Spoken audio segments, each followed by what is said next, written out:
Marketing Today is sponsored by Lightmatter. If you're a CMO or work closely with one, you're probably wearing dozens of hats at work each day. Between managing campaigns, monitoring customer feedback, and coordinating work across your entire team, the time and overhead can really add up. This is especially true when you need to communicate with your designers and developers who may be busy with their own projects. That's where Lightmatter comes in. Lightmatter acts as a direct extension of your design and development teams at some of the world's top companies. Whether your company needs a website or an app, they can help.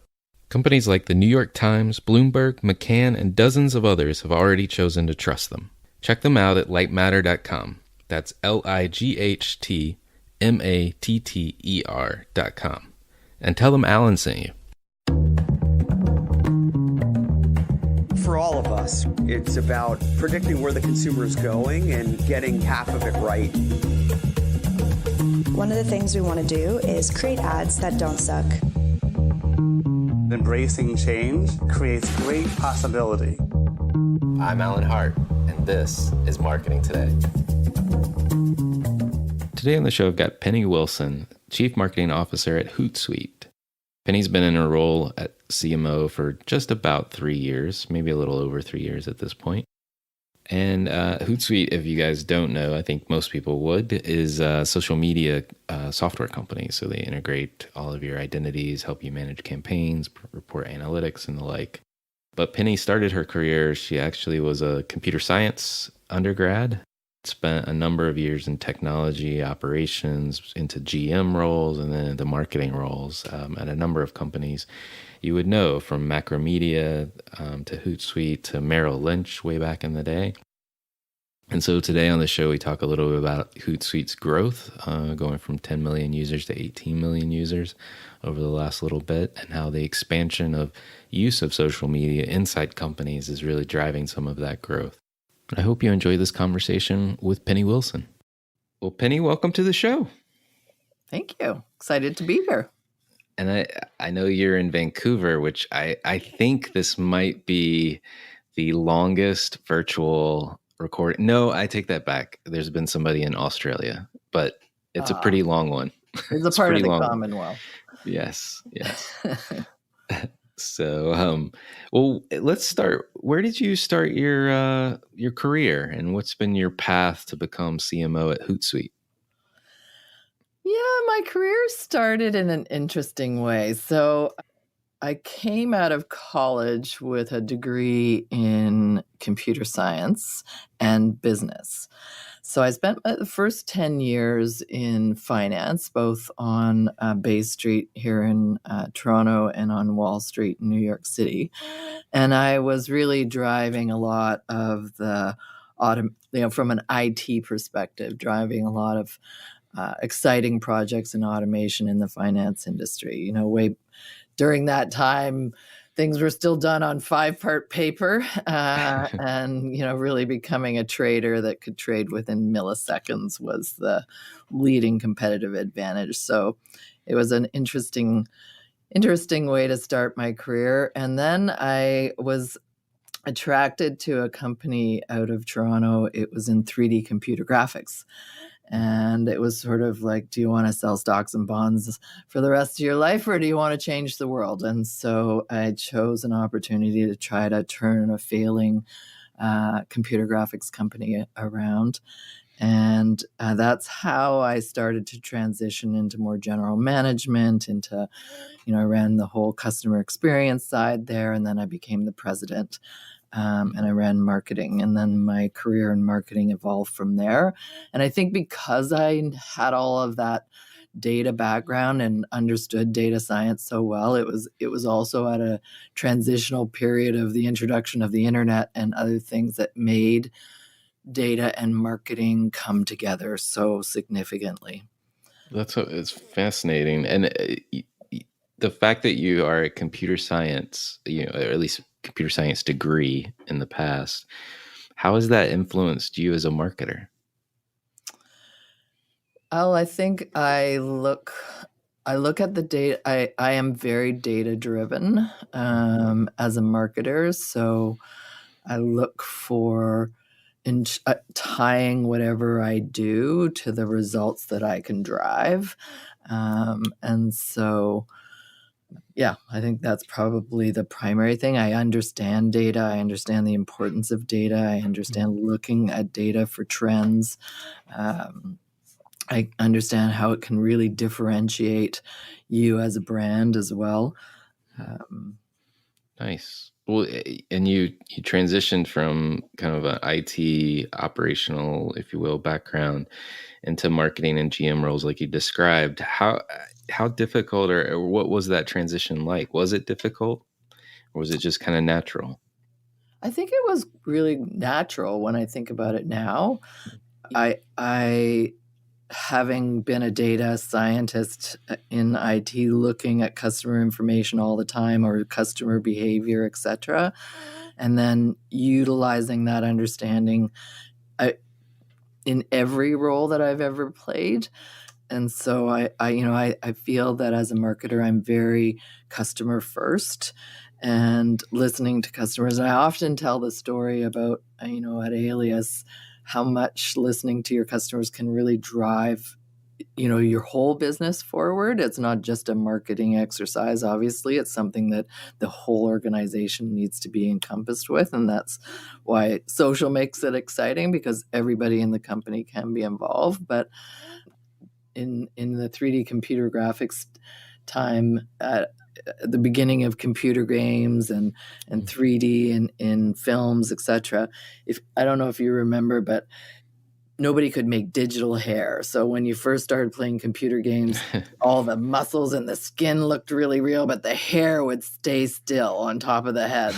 And so, it was really busting and the myth of how to create digital hair that really helped leapfrog the company. And it's those kinds of things, listening to your customers and their frustrations, what they're trying to do and what they're trying to accomplish, and really solving some of those problems and bringing that value to the table really helps the whole company leap forward. Right. And was the company you were at, was that Macro Media? Is that do I have it right? No, that was a company called Alias. We got Okay. bought by Silicon Graphics. And after Alias, I went to Macromedia. Okay. And the same thing applied. I mean, when we Right. created Flash and we tried to bring the internet to life, it was the flashers, if you will, that really drove the technology and the things that we built in order to, to really bring video and all the other elements that Flash did in its early days to the internet.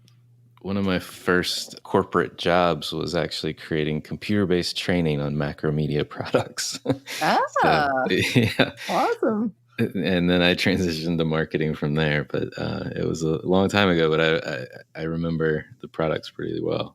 So enjoyed using them, frankly. So Yeah. good job back in the day. Thank you. Yeah, that was it. That was another really fun company, Yeah. and built a really strong following, whether it was Flash or Dreamweaver or Cold Fusion. People were passionate about what we did, and Mhm. that's certainly what I love about Hootsuite as well. It's very comparable to my roles at Alias and my roles at Macromedia, in that what we do here, the technology that we provide, is really integral to the success of our customers. And so there's a real great bond from a marketing perspective when you have a brand and when you have technology that does that. Well, so you have been at Hootsuite for about the last 3 years. What have you been focused on, and what kind of results are you seeing?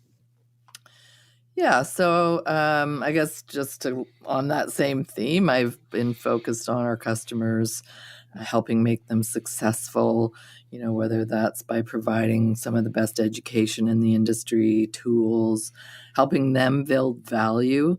So making sure that as they get more and more mature in their use of social, that they actually can link them directly to the results of the business that they're trying to drive. And then, really be able to address the needs of customers, whether they be just starting on social or whether they're super sophisticated, and from an enterprise perspective. Interesting. Well, we were originally, I think, supposed to meet when we were both at the Adobe Summit back in the late spring, and we didn't connect, but we're connecting now, which is awesome. But I know while you were there, you're discussing the need to broaden the use of social media inside companies and brands. And just curious if you could enlighten us. Like, I didn't get a chance to see you talk, but tell us a little bit about your perspective and why it's important. Well, Alan, sorry you missed my talk, but I know. I'm happy to.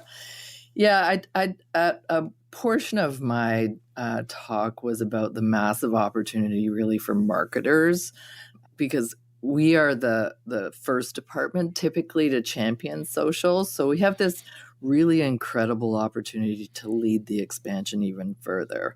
We can unite our customers around the voice of the customer and be the champions of the insights of our customers and the data that social media generates. So I think it's just a really important time. And so I think I described it as, I use an acronym because I have this personal passion for neuroscience, and sometimes if you use acronyms, people are more likely to remember them. So I used an acronym called ACE, A-C-E.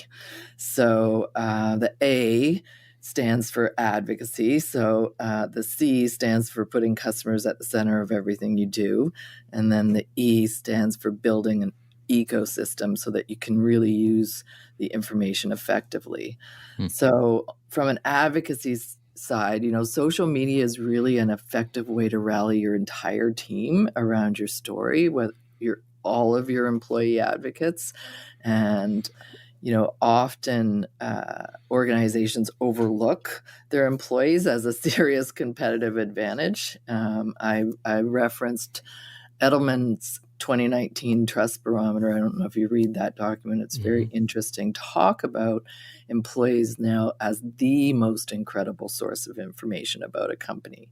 So more credible than journalists and more credible than industry analysts. So and definitely, much more easier to activate than influencers. So, utilizing your employees is a really, really powerful opportunity for you to harness your brand.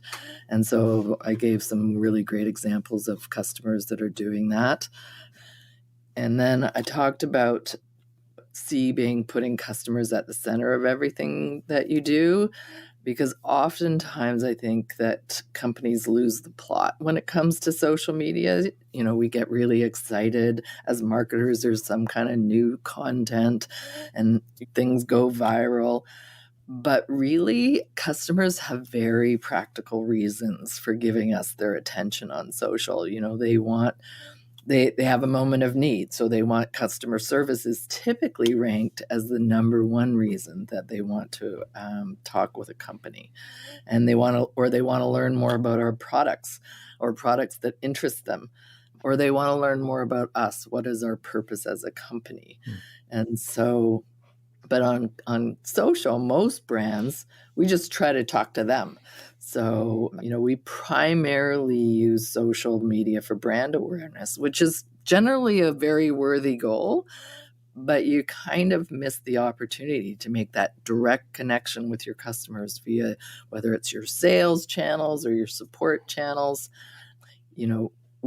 In support, we often try to stop customers from talking to us, but this is truly a new way to make insight, to make connections with customers. So I gave some really great examples of customers that were doing things like that. And then the last piece is around ecosystem.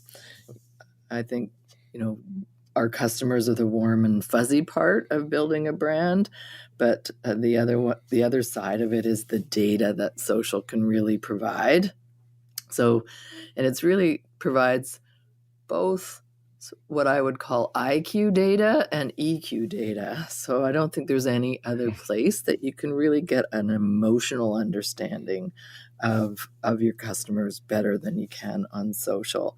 So really getting that data integrated into whether it's your CRM technology or your ticket, your customer support technology, I think that there's a real opportunity because the more, the deeper you go in typical customer journey, the less we know about them. We kind of know them at the beginning and at the end. So this really gives you an opportunity to harness that. Got it. So that's a summary of my talk that you missed. That's great. I also talked about measurement and how to be successful. That's awesome. I love the acronym ACE too. It is very helpful in terms of advocacy, putting the customer at the center in the ecosystem. It's a good way to think about it. I know your growth has grown tremendously. The stat I have is that your user growth, I think, has gone from 10 million to 18 million. Is it users or customers? I wasn't 100% certain which one it was.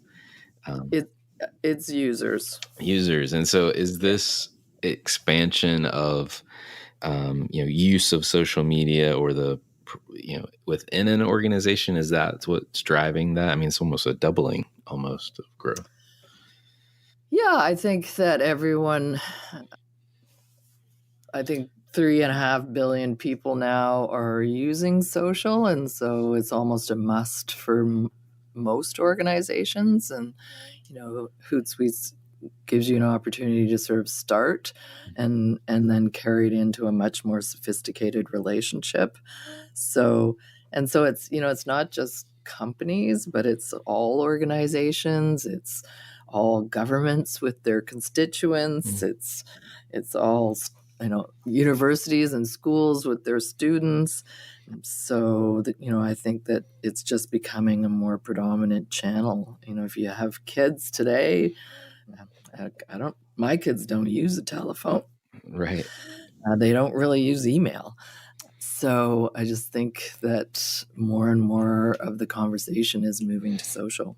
No, I agree. I've got an 11-year-old, and I think she spends most of her time scrolling when we allow it, scrolling Instagram or the gram as they call it.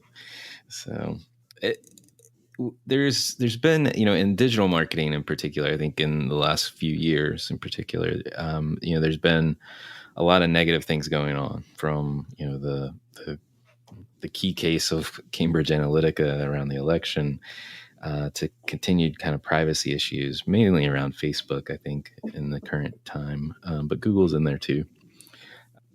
Do you have advice for marketers or business leaders as they evaluate their efforts and what they're doing? Yeah, I would say that social networks have become, and they will continue to be, critical in how we both consume media, how we interact with other people, how we look for recommendations, how we engage with brands, how we make purchase decisions. So they're not going away, but respecting the privacy of your customers is paramount.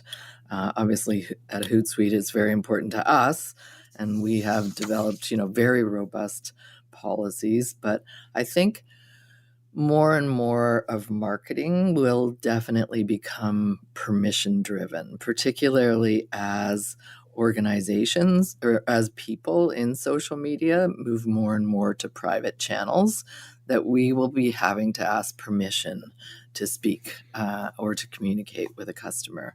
And so I think that is a trend that we're going to see a lot in the future. Gotcha. Well, as a leader in the social media, using tracking data, et cetera, aggregating your efforts and campaigns, what do you see the biggest trends are for social? Well, I would say the privacy concerns are prevalent for sure. The shifting to private channels, Messenger now reigns. So we really have to work hard to build trust in those channels. And so the key to building trust in those channels is really to be able to add some value along the way. No longer can it be just that you're going to send somebody something. If it has to be non-intrusive to customers. And so there are lots of brands that are doing that. I use a good example of one of our customers, which is Estee Lauder, and they have a lip artist chatbot where they combine artificial reality and artificial intelligence to help you try on lipsticks. And so that's the kind of value that you're not going to get away with just advertising something. You're really going to have to offer customers some kind of true value in the messaging space. So I would say that's one trend. Mm-hmm. I would say that another trend is really seeing social become more and more of a utility. So you see it in Asia. I would say Asia is probably first. Like 70% of China's Gen Zers are now transacting everything in social. And I would say that trend is going to become more and more prominent in North America for sure. And, social shoppers, they're used to using social media as one of their primary sources of information about a product. And just putting that buy button, making it more accessible, will make them more apt to buy online.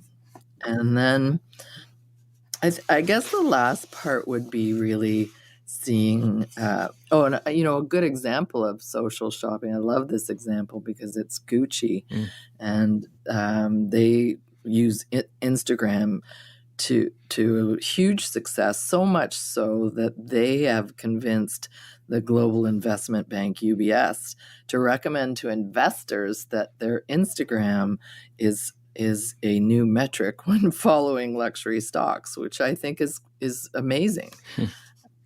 And then I think finally it's really the expansion of social across the whole organization, and the fact that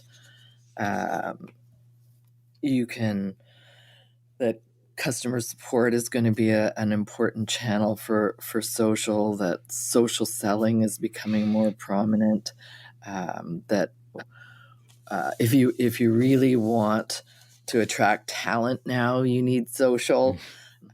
So I would say those would be the three trends that I think are important. That's great. Well, one of the things I love to do, love talking about the business, but also love getting to know the person behind the microphone. And I love asking this question: is there, an experience of your past that defines or makes up who you are today? Yes. So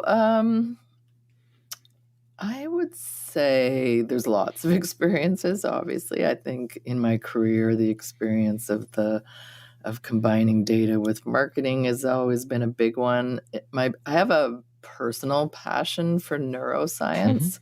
So I had a small startup in neuroscience. I feel that sort of the brain is the last frontier. And I also believe that, mental health becomes that equation that's the least understood. And I believe that understanding the way people think and the way people feel, and that combination of both, is an important element which defines me and my passions moving forward. That's great. A couple of connections there, actually. So I also share an interest in neuroscience, maybe not as deep as you've done, but I started my career thinking I was going to become a clinical psychologist, and was really interested in the linkage between biology, psychology, and genetics. And all of that plays out in the brain and the chemistry that's going on there. But and then I've had somebody on the show that you should check out. This PhD, I think he's a PhD and MD, if I have that correct. Michael Platt.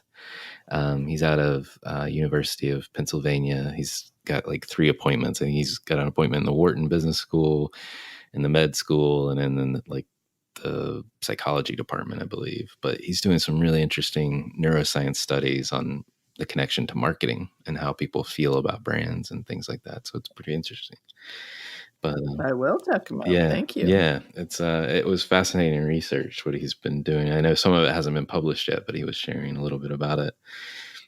But yeah, I agree. And neuroscience is fascinating, especially when you think about, as business, used to be this, study of economics was the study of business in many ways, supply and demand. But I was talking to an academic at one point, and who's an economics PhD, and he said, really what economics is the after effects of human behavior, and we should really all be focused on human behavior.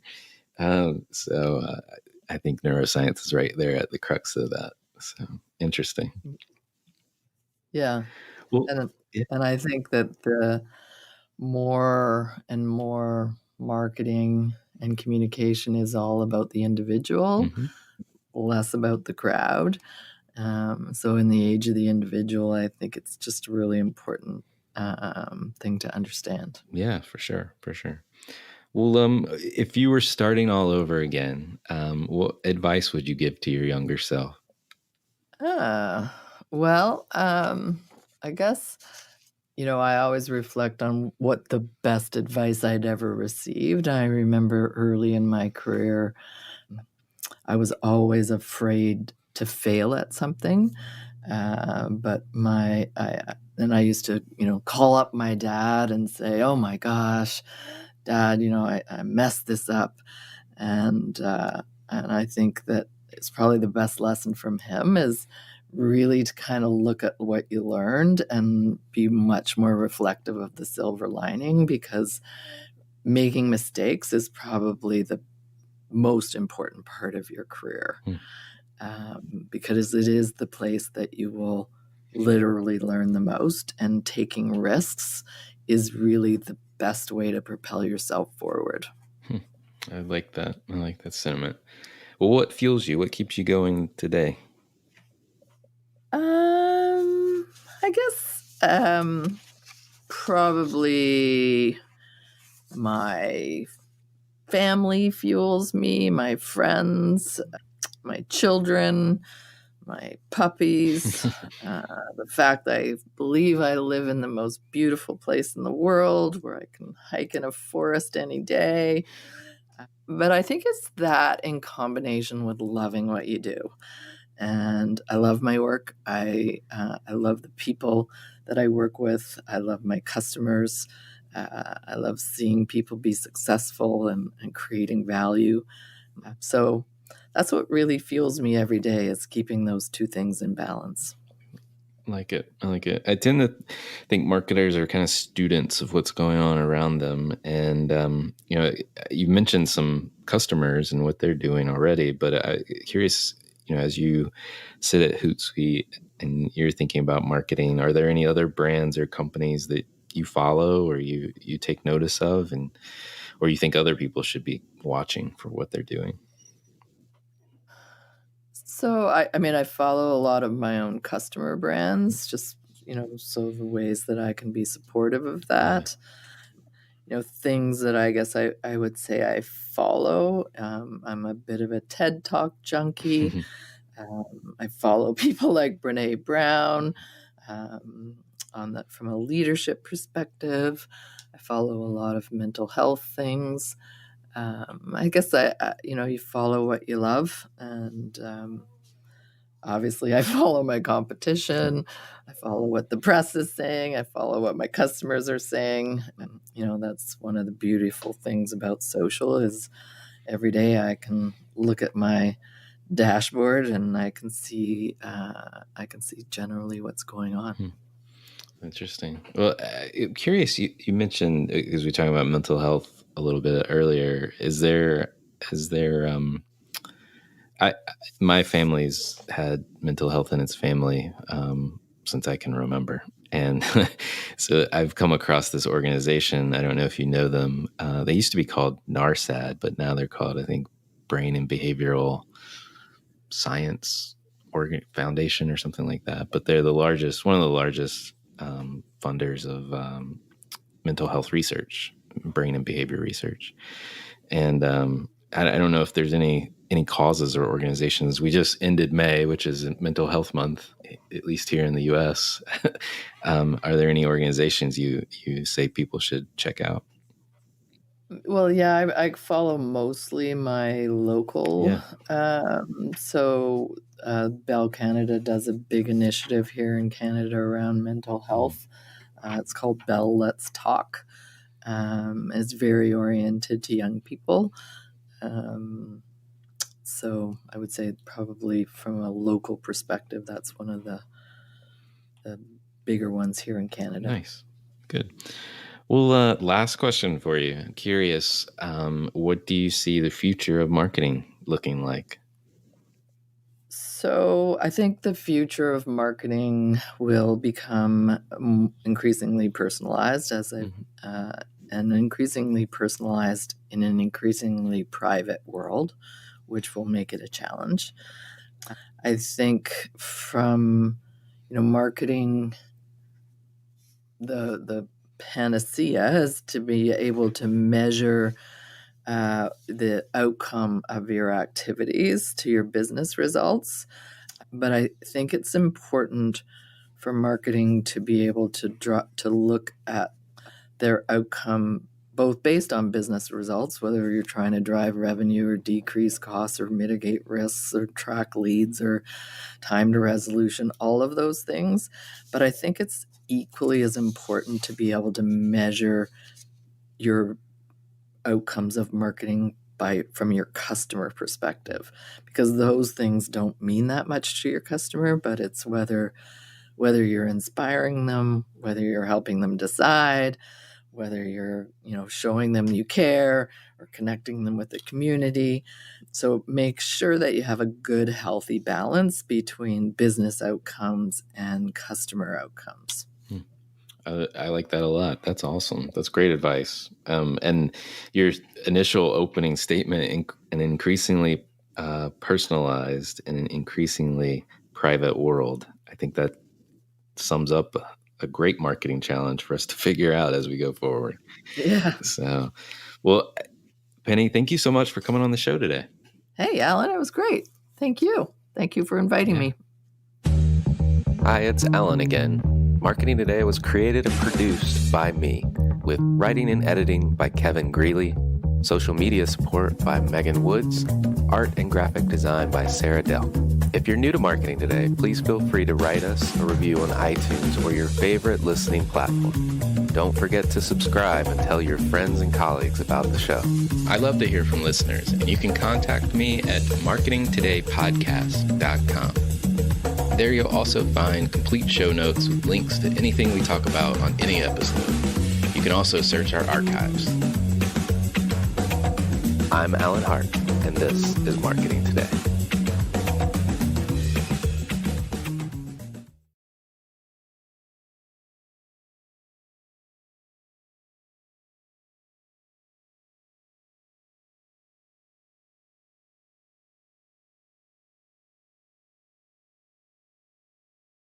Have you ever wondered how fast growth companies design and develop top-notch software applications so quickly? That's where Lightmatter comes in. They help the world's best startups and enterprises ship software applications from idea to finished product. Visit lightmatter.com. That's LIGHTMATTER.com. And tell them Alan sent you.